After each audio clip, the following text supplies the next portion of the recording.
Good evening, students. I'm your history and English teacher from class 7 to 12th. As I have promised yesterday कि मैं ये video बनाऊंगी question answers की Kings and kingdoms की आपके 7th class के NCERT का ये चैप्टर है। ये मैंने वीडियो अपलोड कर दिया था, इसका पूरा आपको मैंने चैप्टर लाइन टू लाइन पढ़ा दिया था। मैं आपको एक छोटा सा ओवरव्यू दे देती हूँ इसका कि सेंट्रल आइडिया क्या है कि एमरजेंस ऑफ न्यू डायनेस्टी सावंतवाद, जिसको हम फ्यूडलिज्म कहते हैं। बड़े बड़े साम्राज्य के अंदर छोटे छोटे राज्य कैसे बने, वो कैसे इंडिपेंडेंट हुए, उनकी कहानी है ये पूरी। इसमें आपको दिखाया जाएगा कि कौन कौन सी हैं: गुजर प्रतिहारास, राष्ट्रकूटास, पालास, चोलास एंड छामनास, जिनको हम चौहान्स कहते हैं। और इनमें सबसे इम्पोर्टेंट राष्ट्रकूटास रहेगी है, बस हर एक रहेगी ऐसा नहीं है। और चोलास उनका बहुत ही रोल रहा। उन्होंने बहुत बड़े बड़े बिग बिग टेम्पल्स और अच्छे अच्छे आर्ट वर्क्स बनाए थे। उनका काफ़ी नाम है हिस्ट्री में। प्रशस्तिज हैं, जिनको लैंड ग्रांट दी जाती थी, उनकी प्रशस्ति उनके नाम पे लिखी जाती थी, या ये लैंड ग्रांट्स दी जाती थी। वो अलग है। प्रशस्ति होता था कि रूलर के ऊपर बहुत ही सुंदर कविता लिखी जानी, उसका इतना बड़ा महान रूलर्स को शो करना। थोड़ा सा कवि जो होते थे उनके राज दरबारी कवि उनके ऊपर लिखते थे, तो सच भी होता था, पर उसको क्रॉस चेक किया जाता है। हिस्टोरियंस क्रॉस चेक करते हैं कि क्या जो कवि ने कहा है वो मैचेबल है। वो इंस्क्रिप्शन से हिस्टोरिकल जो हमारे वो होते हैं, जैसे हिस्टोरिकल मोनूमेंट्स हो गए, इंस्क्रिप्शंस हो गए, हिस्टोरिकल वर्क्स हो गए, क्या वो उनसे मैच हो रहा है? ठीक है। ये किसके लिए लड़ाई लड़ी जाती थी? ऑब्वियस है, वेल्थ के लिए लड़ी जाती थी। कनौज का नाम बहुत आता है, इसके ऊपर ट्रीपार्टाइट्स मुशल लड़ाई लगी रही। बाहर से आते हैं, महमूद गजनी आते हैं और यहाँ पे अटैक करते हैं। तो कैसे चौहान से दिल्ली छिन जाता है और यहाँ पे दिल्ली सल्तनत स्टार्ट हो जाती है 1192 के ऑनवर्ड्स। यह चोलास का क्लोजर लुक है उदय टू थंजावुर, कि कैसे उनका विजयलय जो रूलर है वो कैसे इंडिपेंडेंट होता है। और एक बहुत बड़ा साम्राज्य जिसका नाम आज भी बहुत शान से लिया जाता है। उनके स्प्लेंडेड टेम्पल्स और ब्रॉन्ज स्कल्पचर्स थे। उनका इरिगेशन सिस्टम कमाल का था। ये स्लुइस गेट है, ये उनके तमिलनाडु में बनाया जाता था कि ये रेगुलेट करता था वाटर फ्लो को। या फिर देखता था कि भैया नदी का पानी ज़्यादा ना आ जाए, किसान को कितना पानी चाहिए, यहीं से वो पूरा मैनेजमेंट करते थे। इसको स्लुइस गेट कहा जाता है। वुड और मेटल बैरियर, ठीक है।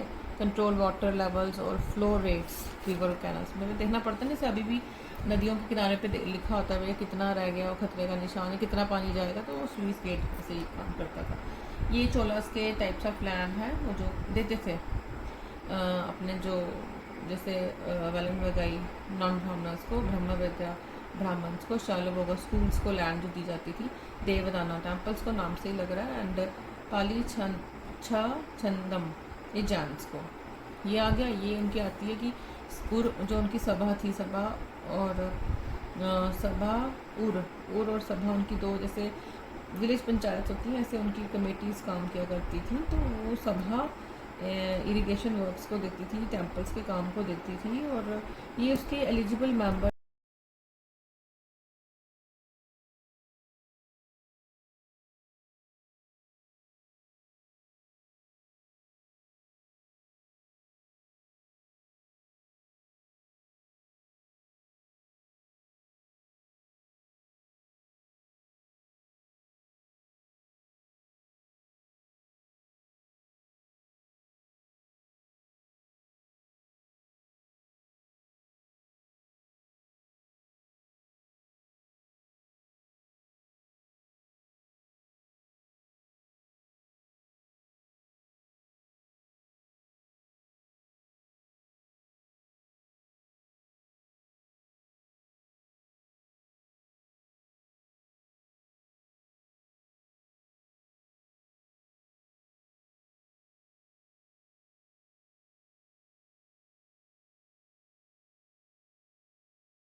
कंडीशंस हैं जो सभा के मेंबर्स होंगे, ये उनकी कंडीशंस हैं। उन कंडीशंस के अंदर 5-6 कंडीशंस हैं, ये आपको अच्छे से पढ़नी है और ये बहुत ही इंपॉर्टेंट है, बाद में भी आपके लाइफ में बहुत काम आएगी। उत्तर में क्या लिखा गया हुआ है कि क्या इंस्क्रिप्शंस हैं। All those who wish to become members of the sabha should be owners of land from which land revenue is collected. मतलब उस लैंड का उसको मालिक होना चाहिए जहाँ से उसका लैंड रेवेन्यू आता है। उनका अपना घर होना चाहिए, 35 से लेकर 70 की उम्र तक एज होनी चाहिए। वेदास का नॉलेज होना चाहिए, जो हमारे 4 वेद हैं उनका नॉलेज होना चाहिए। 4 वेद में कौन सा है? सबसे पहले ऋग्वेद, सामवेद, अथर्ववेद, यजुर्वेद। ठीक है। They should be well versed in administrative matters and honest, बहुत ऑनेस्ट होना चाहिए। उनको एडमिनिस्ट्रेशन मैटर्स की अच्छी खासी जानकारी होना चाहिए, उसमें वेल वर्स्ड होना चाहिए। और अगर कोई ऐसा है उसमें से जिसने कि anyone has been a member of any committee in the last 3 years, को 3 साल से पिछले कमेटी का मेंबर है किसी और का, तो वो नहीं बन सकता। और कोई किसी का रिश्तेदार है उस जहाँ उसने अपने अकाउंट्स मतलब रेवेन्यू कलेक्ट नहीं किया, अपने अकाउंट्स क्लियर नहीं किए हैं, जहाँ फिर उसने किसी उसके रिलेटिव ने भी क्लियर नहीं किया, तो भैया वो इलेक्शन नहीं लड़ सकता है सभा की कमेटी के मेंबर बनने के लिए। ठीक है, हो गया, इजी है, बस आपको थोड़ा रखना पड़ेगा याद। कहाँ गया है जी next question. What were the 2 major cities under the control of the Chahamanas? एक अजमेर और दिल्ली, बहुत ही इजी है। उनका पृथ्वीराज चौहान था और बहुत ही इंपॉर्टेंट रूलर है। How did the Rajputas become powerful? अब इसमें क्या आता है कि राजपूतास बिकम पावरफुल, ये आपके फर्स्ट शायद चैप्टर के 2nd पेज पे ही राजपूतास के बारे में काफ़ी लंबा चौड़ा डिस्क्रिप्शन दिया गया हुआ है। ये है आपके राजपूतास के बारे में पूरा इंस्क्रिप्शन है कि राजपूतास, इसमें आप देख सकते हैं कि भैया वो कैसे आया पावर में, through combination of military strength. वो मिलिट्री स्ट्रेंथ थी, दंती दुर्ग उनका बहुत ही स्ट्रॉन्ग चीफ था। ठीक है, उनके अलाइंसेस, स्ट्रेटजिक अलाइंसेस, उनके जो राजा के साथ दोस्ती थी वो बहुत स्ट्रॉन्ग थी। एडमिनिस्ट्रेशन बहुत इफेक्टिव थी। वो पहले तो वो चालुक्यास के अंडर काम करते थे, मैंने उनको बोला था, उनका जो एक चालुक्यास के अंडर वो सबॉर्डिनेट थे, उनके अंदर वो रहते थे, उनके फ्यूडिटरीज थे। तो उन्होंने कीर्ति वर्मन जो 2nd है लास्ट चालुक्य रूलर्स को ओवरथ्रो किया और खुद बन गए, इंडिपेंडेंट हो गए, है ना। जब इंडिपेंडेंट हो गए तो इस तरह से हम उनको राजपूतास का बताएंगे। पावरफुल वही कि strong administration, strong rulers, powerful rulers, strategic alliance और इकोनॉमिक प्रॉस्पेरिटी थी। कल्चरली और रिलीजियस वो पैटर्नेज देते थे। इनके जो आपने ये एलोरा की गुफाएं देखी होंगी, अजंता की और एलोरा की गुफाएं, इनमें से जो अजंता गुफाएं हैं वो राष्ट्रकूटा के किंग ने ही बनाई थी, शायद कृष्णा 3rd ने बनाई हुई है वो। हिन्ने गर्भ इन्होंने रिचुअल फॉलो किया कि वे खुद तो ब्राह्मण थे, हम ये रिचुअल फॉलो करके वारियर बन जाएंगे, क्षत्रियास की तरह सर्व करेंगे। हो गया, इसका इतना ही है इनका। Next question. नेक्स्ट आपका क्वेश्चन आता है बच्चों, अच्छा, न्यू डायनेस्टीज गेन एक्सेप्टेंस। ये तो वही है, बहुत इजी आपके यहाँ पे दिया गया हुआ है कि नई नई डायनेस्टीज़ कौन सी आई, कि वह 7th सेंचुरी में नए लैंडलॉर्ड्स थे, वारियर्स चीफ थे डिफरेंट रीजन्स में, तो भी वो इंडिपेंडेंट हो जाते हैं, जो स्ट्रॉन्ग थे, उनके बड़े बड़े टाइटल्स थे। मैं ये नहीं, नई डायनेस्टी ये कुजरपति, हारास, राजपूतास, पालास, चोलास एंड छामनास के बारे में पूछा है इन्होंने। ये 3-4 मेन है, ऐसे छोटी मोटी और भी हैं, लेकिन ये बहुत ही बड़ी बड़ी हैं, इनका बहुत ही नाम है पूरी हिस्ट्री में ये। ठीक है, आगे आ जाता है जी, चोलास का नाम तो बहुत ज़्यादा भी है, राजपूतास का भी हो गया, ये हो गया। But kind of irrigation works were develop in the Tamil region. अभी आता है इरीगेशन वर्क्स। इरीगेशन वर्क्स भैया ऑब्वियस है, जब तमिल में ये जो बताया है इरीगेशन वर्क ये क्या था, वो ऑब्वियस है किसी भी स्टेट का, कंट्री का या फिर रीजन का अगर इरीगेशन और एग्रीकल्चर स्ट्रॉन्ग है तो वो स्टेट रिच है। अभी भी मैक्सिमम लोग जो किस पे है, एग्रीकल्चर पे डिपेंड है, इरीगेशन पे डिपेंड करती है एग्रीकल्चर पूरी। तो अगर जब एग्रीकल्चर को स्ट्रॉन्ग बनाना है तो हमें इरीगेशन को बनाना पड़ेगा। ठीक है, अब कावेरी की ब्रांचेस, उनके पास कावेरी, जो चोलास के पास ये कावेरी रीजन था, और कावेरी जो का पानी है वहाँ सब वे बंगाल में गिरने से पहले वो उसकी छोटी छोटी नदियाँ का नहर बना देते थे, डिफरेंट चैनल्स में फ्लो करते थे, उनका फर्टाइल सॉइल उनके किनारे पे जमा हो जाती थी, उसी से वो एग्रीकल्चर करते थे। फिर agriculture had develop earlier in other parts of Tamil Nadu में, पहले डेवलप हो गई थी, लार्ज स्केल में थे, फॉरेस्ट को क्लियर किया गया था, लैंड को लेवल किया गया था, डेल्टा रीजन्स बनाए गए थे, बड़े बड़े एम्बैकमेंट्स बनाए गए ताकि पानी जाए ना बाहर, जैसे बांध टाइप के होते हैं। कैनाल्स छोटी छोटी बनाई गई थी कि जो सीधे नहर, जैसे यहाँ छोटी कैनाल बना दी, बड़े नदी का पानी लेके यहाँ खेतों में वो जाए। इन मैनी एरियाज 2 क्रॉप्स उगने लगे थे, ठीक है। बहुत सारी जगह पे आर्टिफिशियली पानी, रेन वाटर कलेक्ट कर लिया, वेल्स बना दिए थे, ह्यूज टैंक्स बना दिए थे रेन वाटर के।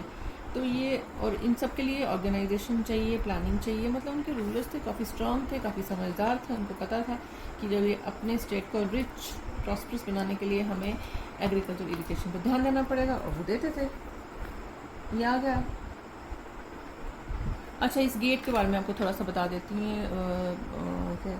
स्लुइस गेट है। ये स्लुइस गेट तमिलनाडु में बहुत फेमस है। बहुत बार पूछा जाता है कि क्यों बनाया गया, ताकि ओवरफ्लो को रेगुलेट करता था from A tank into channels, ठीक है। ये बना देते थे। अब यहाँ पे जैसे ओवरफ्लो को ये रेगुलेट कर देता था, या फिर यहाँ से किसी किसान के खेतों की तरफ पानी जाना है तो यहाँ से वो कितना पानी जाएगा, कितना पानी गया, ठीक है। ये एक वुड का या मेटल का बना रहता था। और रिलीज इसको क्या करते थे, मतलब sluice gates were design to regulate the release of water from tanks into irrigation channels, ensuring a consistent water supply for crops। मतलब एक कंसिस्टेंट हो, जितना पानी चाहिए उतना पानी जाए, ये नहीं फालतू में किसान पानी लेता रहे और वेस्ट हो जाए और आधे लोग रह जाएं पानी से वंचित। ये स्लुइस गेट आप इसको ऐड कर सकते हो अपने आंसर में, तो अच्छा लगेगा। वट वर द एक्टिविटी, जैसे चोला टेम्पल्स बहुत ही ह्यूज, स्प्लेंडेड, बिग, मैसिव रहते थे। टेम्पल्स सिर्फ टेम्पल्स नहीं होते थे, टेम्पल्स के अंदर बहुत सारे काम चलते थे। पूरा पूरा गांव बसा रहता था, बहुत ही रिच, बहुत ही प्रॉस्परस, बहुत ही उनको हाई पैट्रनेज उनके बड़े बड़े राजाओं के द्वारा दी जाती थी। बहुत ही फेमस टेम्पल है थंजावुर का टेम्पल और गंगाई कोंडा चोलापुरम का टेम्पल। ये थंजावुर वाला टेम्पल बना रखा है राजा ने, राजेंद्र चोला ने ये बना रखा है। इस आप और भी बड़े बहुत सारे टेम्पल्स हैं जिनका नाम नहीं है, ये उन्होंने पूछा है, बताया है। Nuclear of settlements which grew around them, तो वो क्राफ्ट्स प्रोडक्शन होती थी वहाँ पे। प्रीस्ट रहते थे, उनके पास बड़ी बड़ी ज़मीनें रहती थी वहाँ पे। Priest, garlands maker, cooks, sweepers, musicians, dancers सब उसके अंदर रहते थे।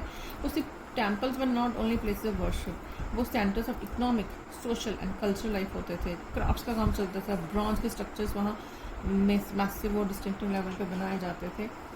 Cholas bronze images were considered among the finest in the world. मतलब ये सब डेटीज़ के बना रखा है कि मतलब अच्छे अच्छे जो डेटीज़ हैं उनके वो बनाते थे। कुछ उनकी अपनी पर्सनल डेटीज़ होती, कई बार अपने राजा की जो फेमस राजा हैं उनकी भी स्कल्पचर बनाया जाता था।